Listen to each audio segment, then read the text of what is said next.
On l'appelait Capua la mort, ce surnom à lui seul résonne comme un tambour de guerre dans l'histoire d'Haïti. Ce n'était pas simplement un nom, mais un symbole puissant gravé à jamais dans la mémoire collective.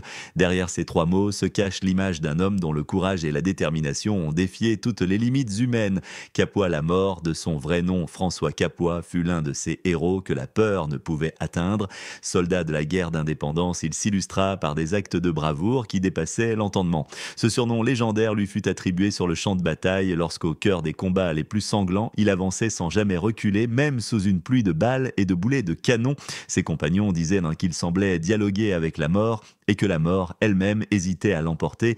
Mais connaissez-vous vraiment toute l'histoire derrière ce nom devenu mythe? Saviez-vous que l'un des épisodes les plus marquants eut lieu lors de la célèbre bataille de Vertières, le 18 novembre 1803? Ce jour-là, alors que les troupes haïtiennes affrontaient les forces françaises de Rochambeau dans une lutte décisive pour la liberté, Capua la mort prit la tête d'une charge héroïque. Son cheval fut fauché par un boulet, ses hommes tombaient autour de lui, mais il se releva, l'épée à la main, et continua d'avancer, hurlant à ses soldats de le suivre. Ce geste incroyable, observé même par l'ennemi, força le respect. La légende raconte que Rochambeau lui-même ordonna un cessez-le-feu temporaire pour saluer son courage avant que la bataille ne reprenne.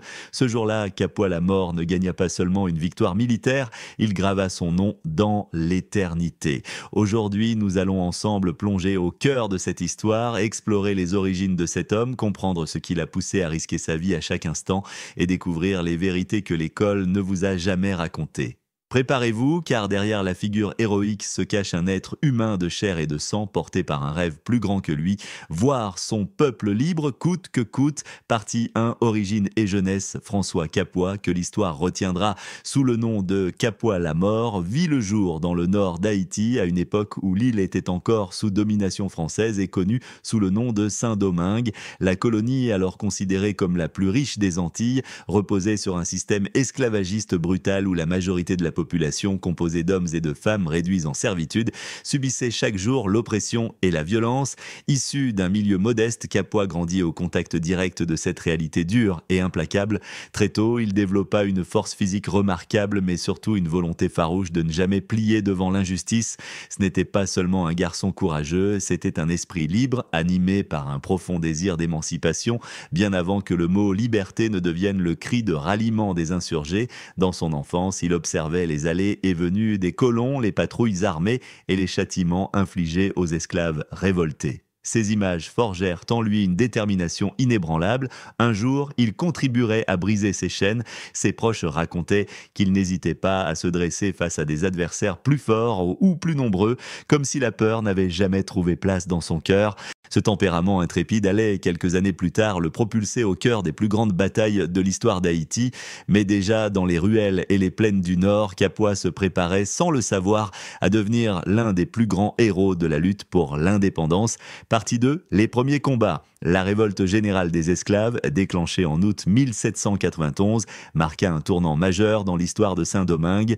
Ce fut le cri primal d'un peuple enchaîné qui refusait désormais de subir l'oppression coloniale.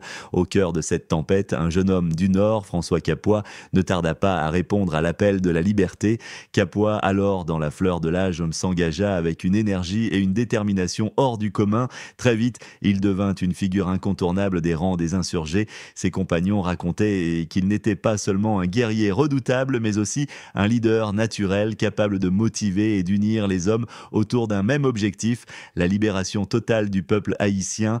Les combats étaient souvent d'une extrême violence, les insurgés, souvent moins bien armés et organisés que les troupes françaises, devaient de faire preuve d'ingéniosité et de courage pour compenser ce désavantage. Capua, la mort se montrait toujours en première ligne, affrontant les balles et les sabres avec une témérité qui frôlait l'inconscience.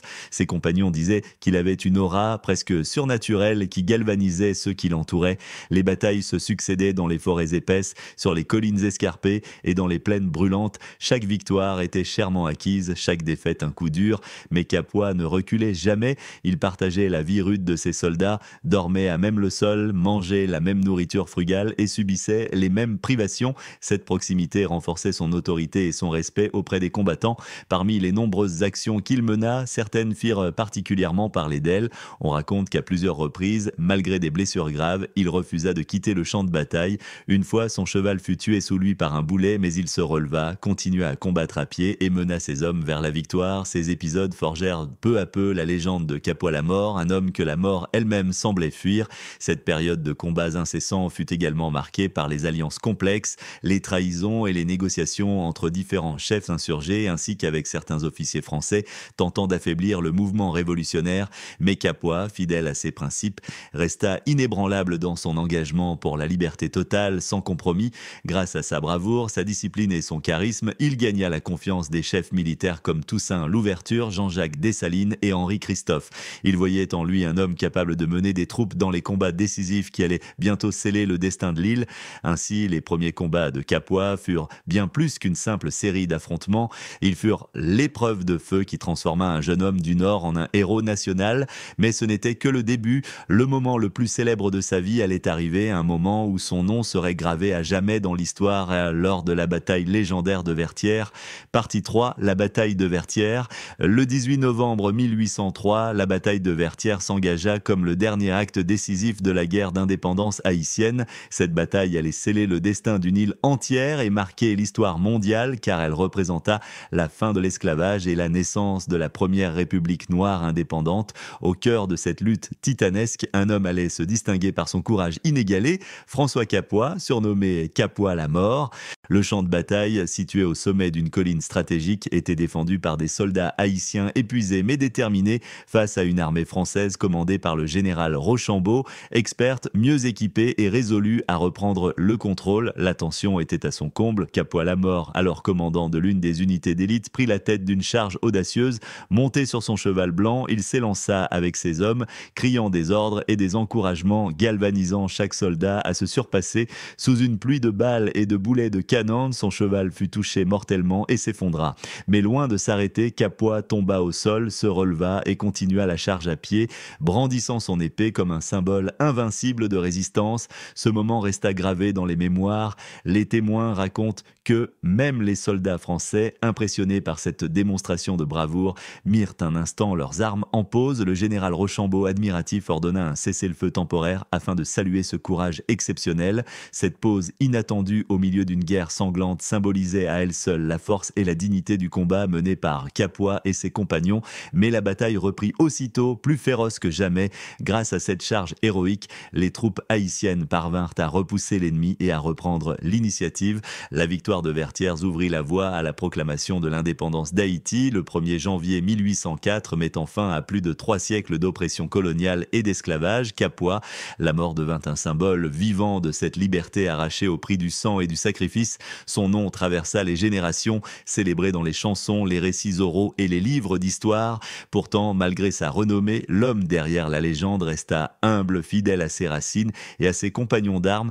Aujourd'hui, en redécouvrant cette histoire, nous ne rendons pas seulement hommage à un héros, mais nous comprenons mieux les fondations même de la nation haïtienne. Capois la mort incarne la résilience, le courage et l'espoir d'un peuple qui, contre toute attente, a défié un empire et gagné sa liberté.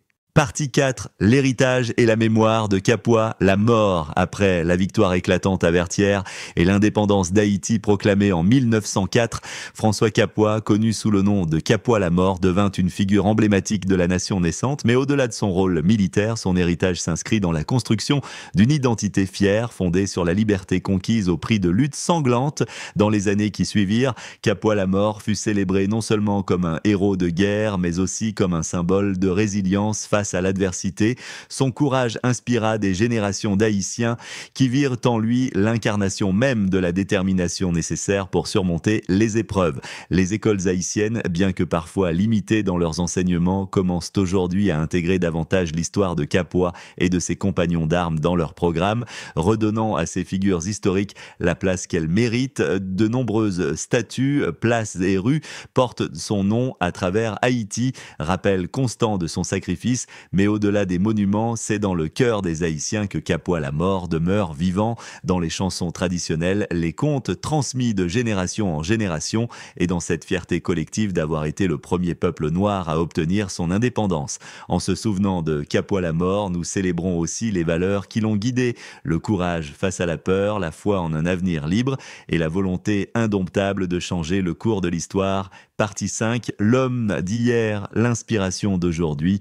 Plus de 2 siècles se sont écoulés depuis les exploits héroïques de François Capois, dit Capois-la-Mort, et pourtant son nom continue de résonner avec une force inébranlable à travers Haïti et bien au-delà, bien plus qu'un simple personnage de l'histoire, Capois-la-Mort est devenu un symbole universel de courage, de résilience et de quête inlassable de liberté dans une Haïti contemporaine souvent confrontée à de nombreux défis, qu'ils soient économiques, politiques, sociaux ou environnementaux. L'exemple de Capois-la-Mort demeure une source d'inspiration profonde. Son engagement sans faille, sa bravoure face à la mort et sa détermination à défendre l'indépendance de son pays rappellent à chaque citoyen l'importance de la persévérance et de l'unité face à l'adversité. Les jeunes générations haïtiennes en particulier trouvent en lui un modèle d'intégrité et de force morale. Dans les écoles, les enseignants intègrent de plus en plus son histoire dans les programmes, non seulement pour transmettre un savoir historique, mais aussi pour éveiller chez les élèves un sentiment de fierté nationale et un engagement citoyen. Capois-la-Mort devient ainsi un outil pédagogique essentiel pour encourager la réflexion sur la justice, la liberté et la dignité humaine. Par ailleurs, son image s'impose dans la culture populaire haïtienne sous de multiples formes. Les chansons traditionnelles qui racontent ses exploits continuent d'être chantées dans les villages et les villes. Le théâtre et la littérature haïtienne le célèbrent, offrant des récits qui mêlent histoire et légende, soulignant la grandeur de son combat. Plus récemment, l'art urbain et le street art ont aussi repris son image, peignant des fresques vibrantes dans les rues de Port-au-Prince et d'autres villes, symbolisant la résistance et la lutte pour un avenir meilleur. Au-delà des arts, la mémoire de Capois-la-Mort est honorée lors des grandes commémorations nationales, notamment la célébration de la fête de l'indépendance chaque 1er janvier. Ce jour-là, son nom est évoqué avec émotion et fierté et son histoire est racontée à travers des cérémonies, des discours officiels et des manifestations populaires. Ces hommages participent à renforcer le lien entre le passé glorieux et les défis présents, rappelant que la liberté conquise il y a plus de 200 ans est un bien précieux à préserver. Dans la diaspora haïtienne, Capois-la-Mort est également un symbole fort pour les Haïtiens vivant à l'étranger. Son courage incarne l'espoir et la détermination à surmonter les obstacles, à défendre leur identité et à contribuer à la construction d'une Haïti plus juste et plus prospère. Son histoire est souvent racontée lors de rencontres culturelles, d'événements communautaires et sert à renforcer le sentiment d'appartenance et de solidarité.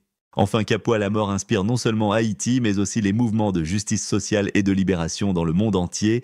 Son combat contre l'oppression coloniale et l'esclavage trouve un écho puissant chez tous ceux qui luttent aujourd'hui pour les droits humains, la dignité et la liberté. Ainsi, en revisitant la vie et les exploits de Capois-la-Mort, nous ne célébrons pas seulement un héros du passé, nous ravivons une flamme qui continue de guider, d'inspirer et d'unir ceux qui croient en un monde meilleur. Son nom reste un phare lumineux dans l'histoire, un appel à la résistance et à l'espoir pour les générations présentes et futures.